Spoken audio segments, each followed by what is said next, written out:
जवाहर तारामंडल में आपका हार्दिक स्वागत है। हम आपको यहाँ सुसज्जित अत्याधुनिक डिजिस्टार 5 प्रणाली के माध्यम से चांद, सितारों और ग्रहों के रोचक संसार में ले जाएंगे।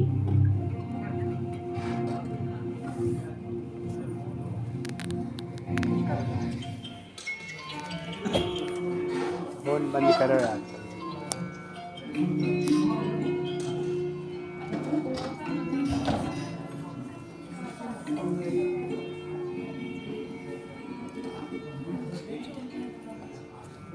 सूर्यास्त हो चुका है।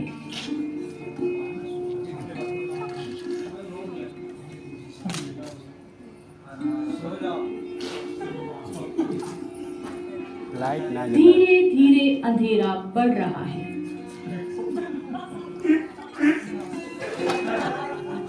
अब हजारों जगमगाते तारे आकाश में प्रकट हो गए हैं। हजारों सालों से लोग रात्रि आकाश के सौंदर्य को इसी प्रकार निहारते आ रहे हैं। अरे, चंद्रमा भी आकाश में है। वहाँ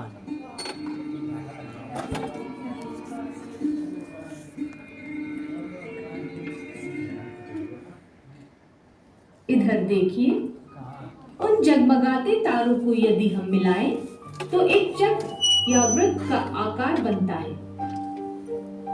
इसे विंटर सर्किल के नाम से जाना जाता है। और इधर ये है वृषभ राशि, टॉरस, और समीप ही है ये एक शिकारी, ओरायन, जिसे हमारे देश में मृग कहा जाता है। मृग के बिल्कुल पास ही है बृहल्लुब्धक या शॉन। इसे अंग्रेजी में कैनिस मेजर कहते हैं। इसके पास ही नजर आता है छोटा शॉन या कैनिस माइनर। अब इन कंकाल आकृतियों में यदि हम कल्पना से थोड़ी मांस मज्जा चढ़ा दें तो पूरा आकाश जीवंत हो उठता है, पशु पक्षी और योद्धाओं जैसे आकारों से। अब देखिए इन तारों के समूह को। ये है जाना पहचाना सप्तऋषि तारामंडल।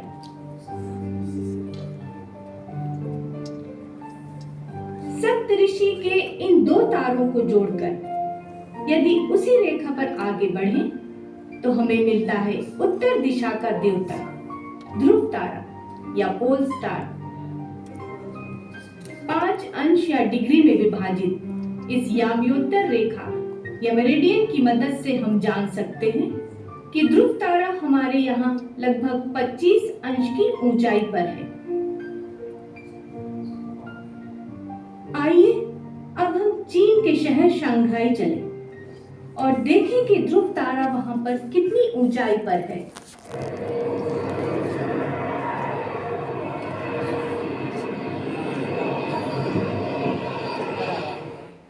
लीजिए, अब हम शंघाई के आकाश तले आ गए हैं। यहाँ पर हम पाते हैं कि इसकी ऊंचाई लगभग 31 अंश ऊपर है। इलाहाबाद का अक्षांश या लैटिट्यूड है लगभग 25 अंश, जबकि शंघाई का 31 अंश। यानी ध्रुव तारे की ऊंचाई उस स्थान का अक्षांश बताती है। ध्रुव तारा स्वयं एक छोटे से तारामंडल में स्थित है, जिसमें एक छोटे भालू की कल्पना की गई है।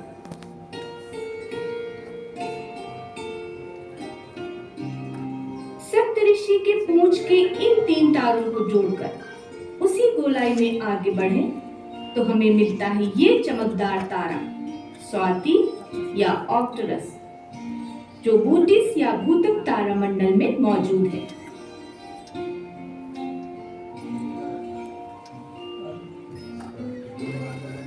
सप्तऋषि के थोड़ा उत्तर की ओर देखिए। क्या आप यहाँ पर एक प्रश्न चिन्ह या हंसिए की आकृति की कल्पना कर सकते हैं? इस तारामंडल का नाम है सिंह राशि या लियो। इसका सबसे चमकीला तारा मघा या रेगुलस कहलाता है।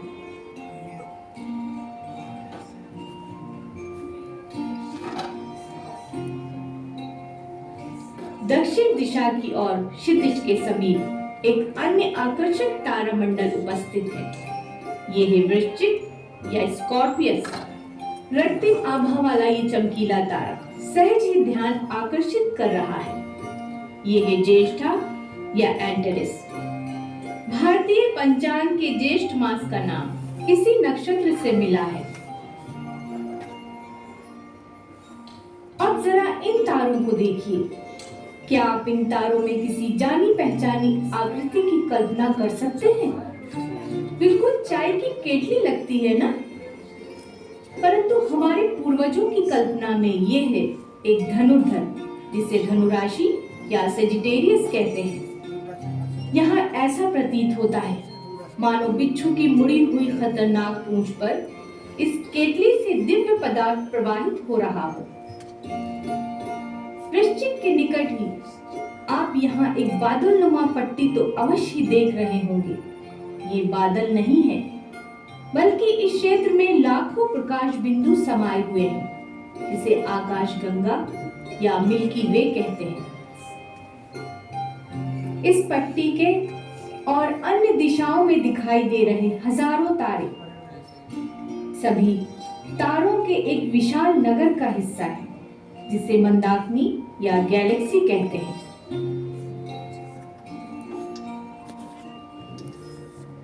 धनु राशि के निकट ही यहाँ इस चमकीले पिंड को देखिए। ये कोई तारा नहीं है, बल्कि एक ग्रह है, शनि या सैटर्न। शनि आकार में सौर मंडल का दूसरा बड़ा ग्रह है। एक छोटी सी दूरबीन से भी इसके वलयों को देखा जा सकता है।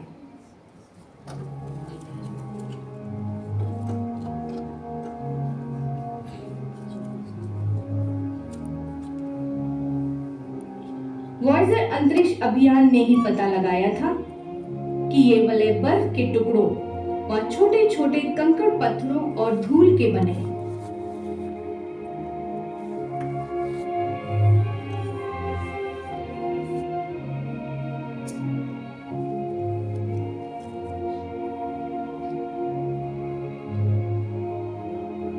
वाह, कितना सुंदर दृश्य।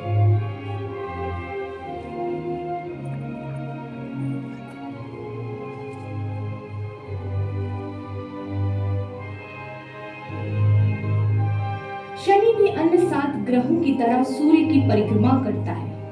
हमारी पृथ्वी भी उन ग्रहों की तरह सौर मंडल का हिस्सा है।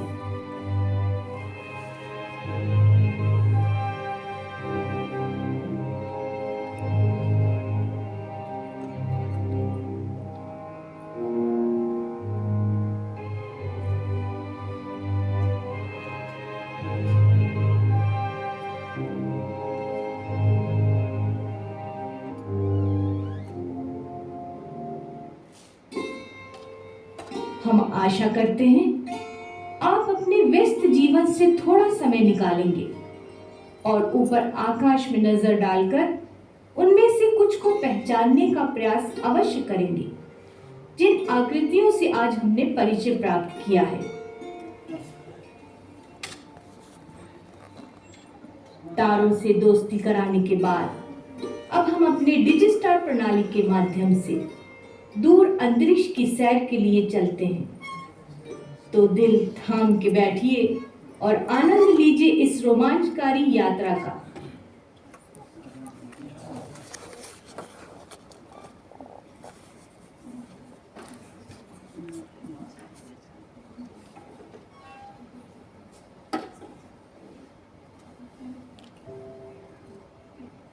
अंधकार में खुला रात्रि आकाश बेहद सुंदर और रहस्यमयी।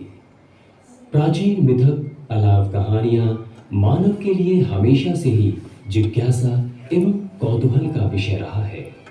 आरंभ से ही मनुष्य रात्रि में बदलाव, जैसे ग्रहों की परेड, चंद्रमा की बदलती कलाओं और यदा कदा आकाश में चमकते हुए उल्का पिंडों से अवगत होता रहा है।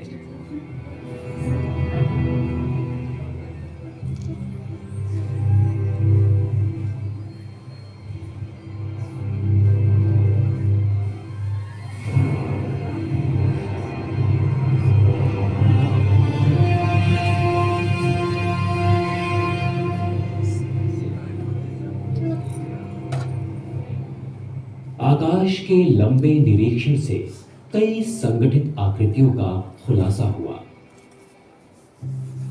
जिससे प्रथम कैलेंडर बने। वार्षिक चक्र का नक्शा सामने आने के बाद कृषि और प्राचीन सभ्यताओं का विकास होने लगा। उसी दौरान आकाश के कुछ तारों को जोड़कर विभिन्न आकृतियों की कल्पना की गई। इन्हीं आकृतियों की मदद से जहाज संचालन को बढ़ावा मिला, जिससे व्यापार का विस्तार हुआ। प्राचीन दौर के खगोल वैज्ञानिकों को आकाश के स्वरूप, पुरानी व्यवस्था और वास्तविक नीति का पता नहीं था। वैज्ञानिक और फिलोसफर्स ब्रह्मांड की पौराणिक कथाओं से बुने हुए जाल में पूरी तरह से बंधे हुए थे।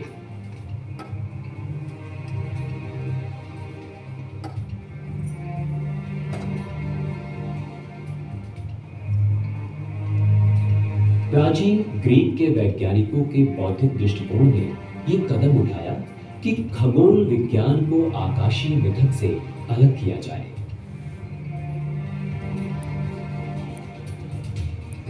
उस समय के महान बुद्धिजीवी जैसे पाइथागोरस, इराटोस्थेनेस, अपोलोनियस और टॉर्मी ने पूरे खगोल विज्ञान के निर्माण में सहायता की, जो कि खगोलीय घटनाओं की भविष्यवाणी करने में सक्षम थे। हमारे ग्रह के चारों ओर आकाशीय पिंडों की आभासीय गति के निरीक्षण के बाद प्राचीन ग्रीक के खगोल वैज्ञानिकों ने पृथ्वी को ब्रह्मांड के केंद्र में रखकर जियोसेंट्रिक या भूकेंद्रित प्रणाली बनाई। ग्रीक के पहले खगोल वैज्ञानिक एरिस्टोटलस ने हीलियोसेंट्रिक या सूर्य केंद्रित मॉडल का प्रस्ताव रखा, जिसमें पृथ्वी की जगह सूर्य को ब्रह्मांड के केंद्र में रखा गया। सैकड़ों साल अनदेखा करने के बाद 16वीं सदी में कोपरनिकस व केपलर जैसे महान खगोल वैज्ञानिकों ने एरिस्टोटलस के इस राय को पुनर्जीवित किया। डेनमार्क के खगोल वैज्ञानिक टाइको ब्राही ने कई सालों के निरीक्षण के बाद गणित के पक्ष द्वारा हीलियोसेंट्रिक सूर्य प्रणाली को नई दिशा दी। इस प्रणाली के अनुसार पृथ्वी को मिलाकर सभी ग्रह सूर्य के चारों ओर परिक्रमा करते हैं। 1609 गैलीलियो ने दूरबीन को पहली बार आकाश की ओर मोड़ा। ऐसा करने से उन्होंने ज्ञात ब्रह्मांड की सीमाओं को बढ़ाया और हमेशा के लिए पुराने भूकेंद्रित सिद्धांतों को मिटा दिया।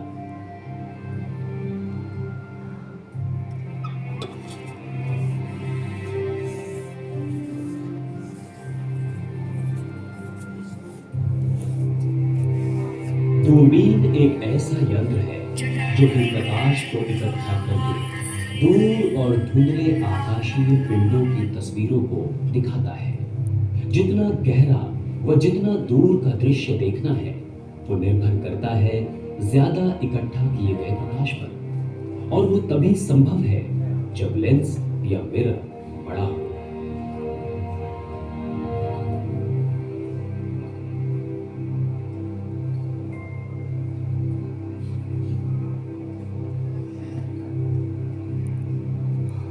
आज वैज्ञानिकों के पास कई बड़ी दूरबीनें हैं जो अत्याधुनिक सॉफ्टवेयर से चलती है, जिससे ब्रह्मांड को समझना और उसके राज को जानना बहुत आसान हो गया है।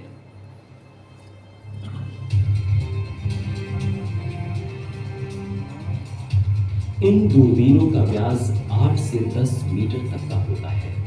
इनकी मदद से बिग बैंग, विस्फोट से कुछ लाखों साल बाद उपस्थित वस्तुओं की भी हम जांच कर सकते हैं।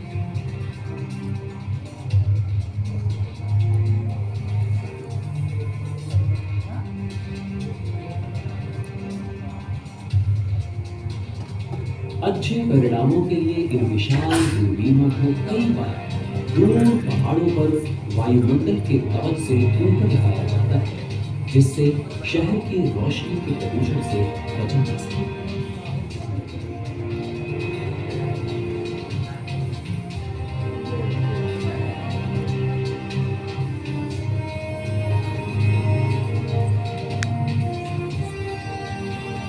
इन दूरबीनों की सहायता से अंतरिक्ष की गहराइयों में झांककर हम एक ऐसे ब्रह्मांड को देख सकते हैं जो हमारे पूर्वजों के लिए कल्पना से परे था।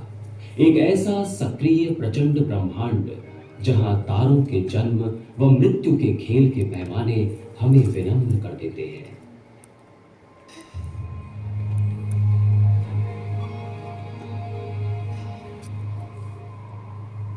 बीते 50 वर्षों में हम पृथ्वी के गुरुत्वाकर्षण के बंधन को पीछे छोड़ते हुए अंतरिक्ष के बाहर पहुंचे और आरंभ हुआ अन्वेषणों के एक नए युग का।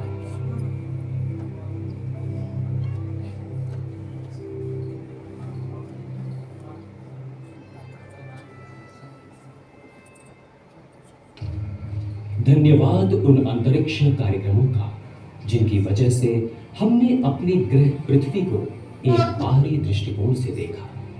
हल्की नीली नाजुक पृथ्वी अंतरिक्ष के एक ठंडे और डरावने वातावरण में सूर्य की परिक्रमा करते हुए।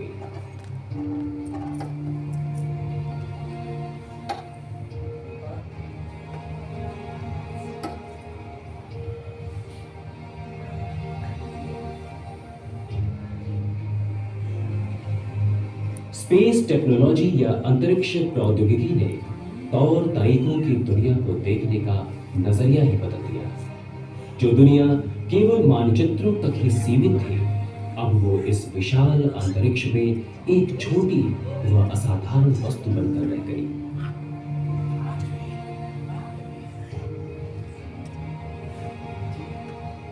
अंतरिक्ष कार्यक्रमों से प्राप्त होने वाले लाभ इसमें होने वाले खर्च और प्रयास की तुलना में कहीं ज्यादा है।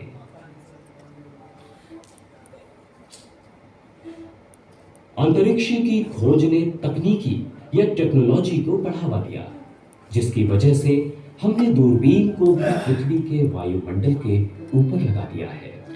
जिन तरंगों में वातावरण को पार करने की क्षमता नहीं है, ये अंतरिक्ष दूरबीनें उन तरंगों का निरीक्षण कर ब्रह्मांड को भी साफ साफ चित्रित कर सकती है। गैलीलियो की साधारण दूरबीन से लेकर हबल अंतरिक्ष दूरबीन तक दूरबीनों की एक एक पीढ़ी ने ब्रह्मांड पर नए नए दृष्टिकोण देते हुए हमारे सिद्धांतों को चुनौती दी और धीरे धीरे समझ में आने लगा कि हम ब्रह्मांड में अपनी आकाश गंगा के केंद्र में भी नहीं हैं, बल्कि इस विशाल मंदाकिनी के एक कोने में स्थित हैं। हम जानते हैं कि सूर्य एक औसत दर्जे का तारा है जिसका व्यास 14 लाख किलोमीटर और पृथ्वी से इसकी दूरी लगभग 15 करोड़ किलोमीटर है। सूर्य गैस का गोला है जिसकी बोर्ड का तापमान और दाब इतना अधिक है कि हाइड्रोजन का नाभिकीय संलयन हो जाता है। हल्के तत्व भारी तत्व में बदल जाते हैं और पूरी ऊर्जा अंतरिक्ष में बाहर फैलती है। और यही ऊर्जा पृथ्वी को गर्म बनाए रखने के साथ ही जीवन का समर्थन भी करती है।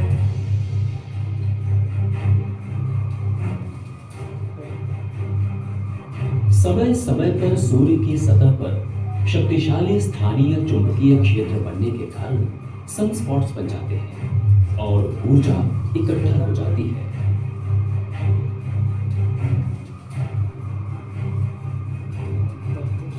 फिर यही ऊर्जा अंतरिक्ष में विशाल विस्फोट के रूप में निकलती है जिसे हम सोलर फ्लेयर्स कहते हैं।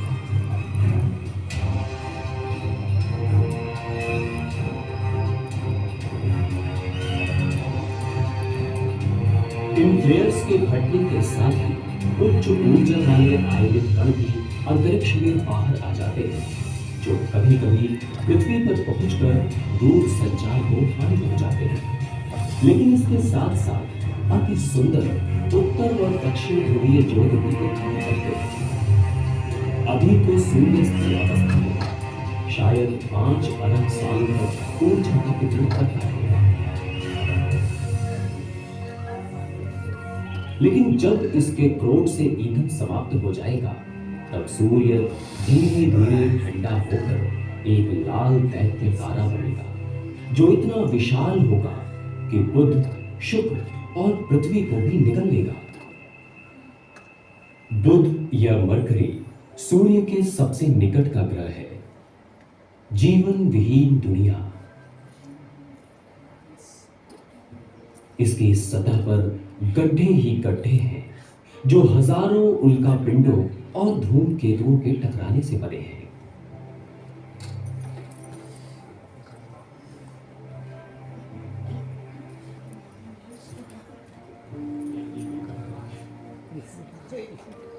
दो 2004 में वैज्ञानिकों ने बुध ग्रह की अधिक जानकारी प्राप्त करने के लिए मैसेंजर खोजी यान भेजा। इस यान ने महत्वपूर्ण साइंटिफिक डेटा के साथ ही ग्रह की सतह के हाई रेजोल्यूशन वाले चित्रों को भी लिया।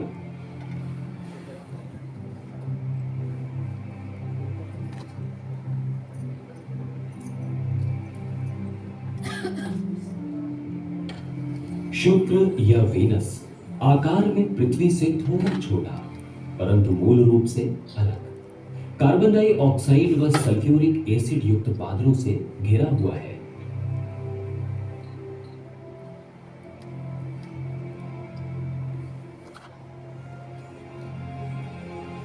शुक्र में तेज भूगर्भीय गतिविधियां होती रहती हैं, जिससे उसकी सतह पर लावा बहता रहता है।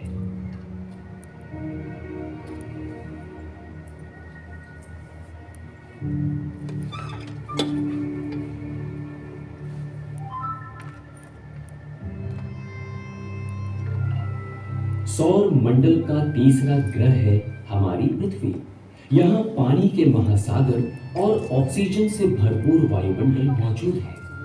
वाह, कितना सुंदर दृश्य है। हमारी पृथ्वी एक रमणीय स्थल है।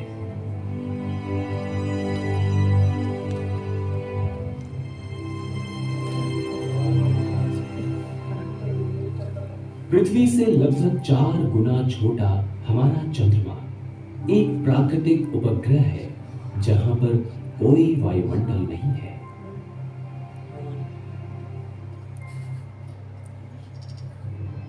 बुध के समान चंद्रमा की सतह भी गड्ढों से भरी है।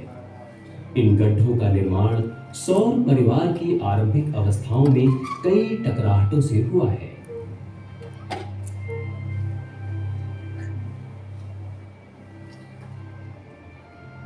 अंतरिक्ष अभियानों में चंद्रमा ही केवल एक ऐसा आकाशीय पिंड है जिस पर मनुष्य ने अपना कदम रखा।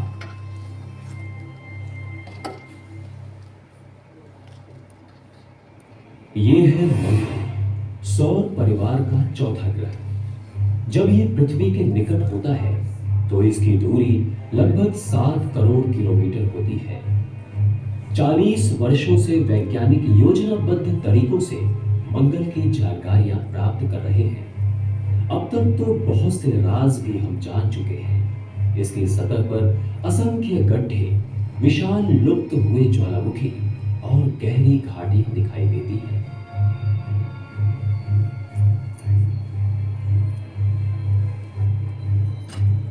बहुत समय पहले इस लाल ग्रह की सतह पर निश्चित रूप से पानी का बहाव था, लेकिन अब जमीन के नीचे सिर्फ कुछ मात्रा में ही पानी बचा हुआ है। ऐसा हो सकता है कि सतह के नीचे कहीं सामान्य अवस्था में जीवन हो। वैज्ञानिक लगातार छोटे स्वचालित वाहनों द्वारा मंगल की जानकारियां प्राप्त कर रहे हैं। भविष्य में अनेकों मानवीय मिशनों का भी लक्ष्य है।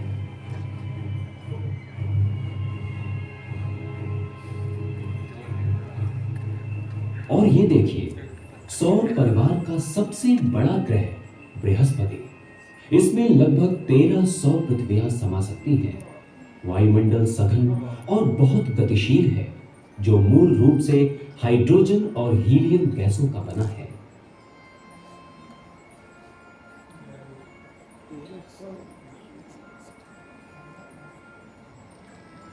बृहस्पति का ये लाल धब्बा एक विशाल तूफान है, जो कई वर्षों से 1400 किलोमीटर की रफ्तार से चल रहा है, जो आकार में पृथ्वी का दुगना है।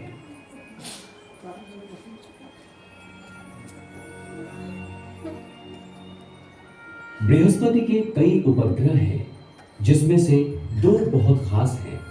पहला यूरोपा, इसकी बर्फ से ढकी सतह के नीचे भारी मात्रा में पानी मौजूद है।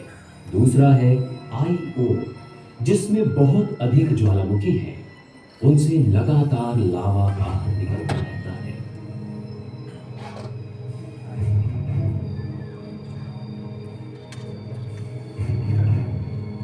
अपने खूबसूरत वलय के साथ ये है शनि, सौर मंडल का सबसे सुंदर ग्रह। ये वलय शनि ग्रह के गुरुत्वाकर्षण के कारण कुछ उपग्रहों के टूटने से बने हैं, जो पत्थर व बर्फ के छोटे बड़े टुकड़े हैं।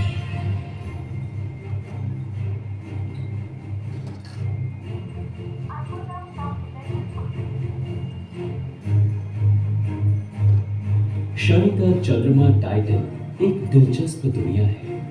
वैज्ञानिकों की खोज से पता चलता है कि टाइटन का वायुमंडल कार्बनिक पदार्थों से भरा हुआ है, साथ ही सतह पर द्रव मीथेन की नदियां भी मौजूद हैं।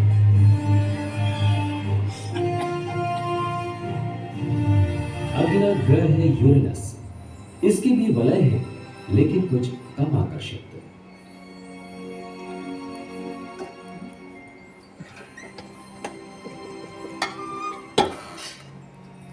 सौर परिवार का सबसे बाहरी ग्रह है नेपच्यून, जो लगभग यूरेनस के समान है, लेकिन इसका वायुमंडल बहुत सक्रिय है।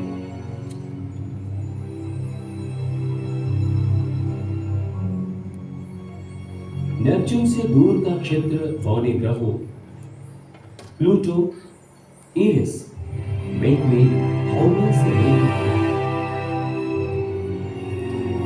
इन बौने ग्रहों के साथ 100 या उससे भी अधिक अज्ञात हजारों छोटे बड़े पिंड सौर परिवार में एक बड़े से क्षेत्र में मौजूद है, जिसे काइपर बेल्ट कहते हैं।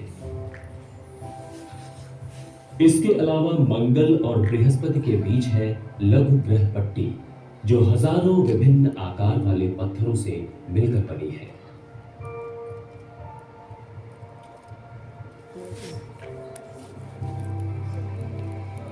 कुछ अंतरिक्ष यान इन पत्थरों तक पहुंचे और उनकी विस्तृत जानकारियां भी प्राप्त की। यहां तक कि एक खोजी यान लघु ग्रह इरोस की सतह पर भी उतर चुका है। बहुत अधिक संख्या में ऐसे आकाशीय पिंड भी हैं, जो बर्फ और धूल के बने हैं, जिन्हें हम कभी कभी पृथ्वी से भी देख सकते हैं, जैसे धूमकेतु या कॉमेट। अतीत में ऐसा माना जाता था कि धूमकेतु राजनीतिक उथल-पुथल व विनाश के सूचक होते थे। हमारा सौरमंडल जिस मंदाकिनी में स्थित है, उसमें लगभग 2 अरब तारे हैं, जो मिलकर हमारी मंदाकिनी आकाश गंगा बनाते हैं। हाल ही में हमें यह भी पता चल चुका है कि आकाश गंगा में अन्य तारों के चारों ओर भी ग्रह अपनी कक्षा में परिक्रमा कर रहे हैं। इन ग्रहों की जानकारियां प्राप्त करना खगोल विज्ञान का एक और बढ़ता हुआ कदम है। तारे विभिन्न आकार प्रकार के होते हैं, लेकिन उसमें से कोई भी हमेशा के लिए जीवित नहीं है। उनके जीवन काल की सीमा कुछ लाख वर्षों से लेकर कई अरब वर्षों तक होती है। जब उनका ईंधन समाप्त हो जाता है, तो वो मृत हो जाते हैं। अक्सर उनकी मृत्यु प्रचंड रूप से होती है, और वो तारकीय अवशेष के रूप में जैसे सफेद बौना, व्हाइट डॉर्फ, न्यूट्रॉन स्टार और ब्लैक होल या शाम विवर पीछे छोड़ जाते हैं।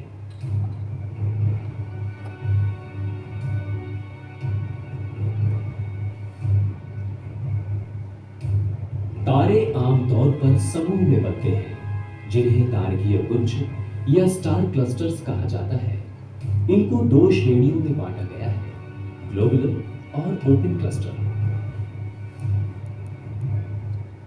ग्लोबुलर क्लस्टर या गोलाकार गुच्छों में उच्च एकाग्रता वाले तारे होते हैं, जो गुरुत्वाकर्षण द्वारा गेंद के